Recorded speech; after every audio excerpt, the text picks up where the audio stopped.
We'll show you exactly how to add the Caveman skill to Claude. If this helps, drop a like and subscribe for more. Open the Claude desktop app to begin. Click Customize in the left sidebar. Select Skills from the menu. Click Add and choose Upload a skill. Open a new tab and go to the Caveman Skills GitHub page. Click the green button that says Code and click Download Zip.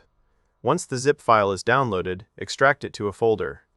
Then browse into the skill folder. Make a zip of the folders. Return to Claude and upload the file. Claude reads it automatically and shows you a summary of what it does. Find the toggle next to Caveman in your skills list. Switch it on to activate it. Caveman is now added to your Claude account.